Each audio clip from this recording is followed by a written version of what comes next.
Masoyiya ta ke ce farin ciki na 'yan mata. Sahibina in babu kai to sai dai makabarta. Masoyina kai ne farin ciki na dangata. Sahibata in babu ke to sai dai makabarta.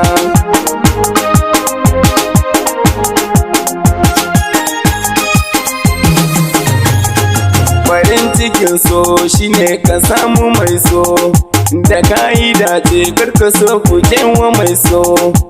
Gashi yanzu muna kama dalilin so, ki sa a ranki ke kadai zan baiwa kauna 'yan ma. Masoyina kai ne farin ciki na dangata. Sahibata in babu ke to sai dai makabarta. Haba sahibi kai dai nake yi waso, kamin adashi domin na ci ribar so. Masoyina farin ciki na, ka bani kauna domin wata ka so ni sahibi. Masoyina kai ne farin ciki na dangata. Sahibata in babu ke to sai dai makabarta.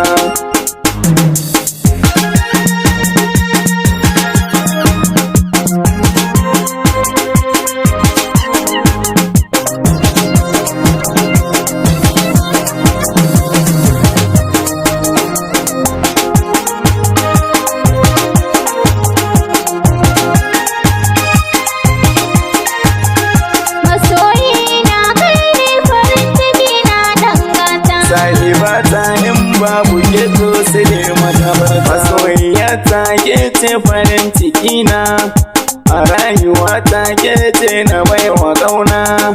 Ki zo mu zauna zaman limana, ina a raina in babu ke to sai dai makabar. Masoyina kai ne farin ciki na dangata. Sahibata in babu ke to sai dai makabarta. Wanda ke so na gaske to kar ku kishi, ku samu gurbi a cikin zuciya ku sashi, domin ku huta zama kamar jini da hanta. Sahibina in babu kai to sai dai makabarta. Masoyina kai ne na sa a raina sahibina. Sahibata in babu ke to sai dai makabarta. Farin cikin mai nema ya zo ya samu, farin cikin mai yin so shi ma ya samu.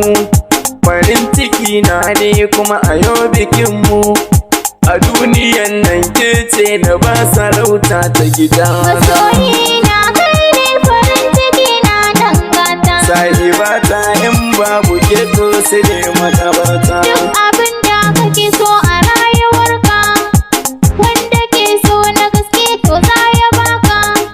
A rayuwarsa shi baya son ka koka, hakika bebe kai ne na sa a rai zama rufe kyau. Masoyina kai ne farin ciki na dangata. Sahibata in babu ke to sai dai makabarta. Duniya ta masoya yau mun shige ta, kowa ya taka tsani to ya wahalta. Kara gama soyayya ki zo ki jata, mu je mu huta kalbina. Masoyina kai ne farin ciki na dangata. Sahibata in babu ke to sai dai makabarta. Jini da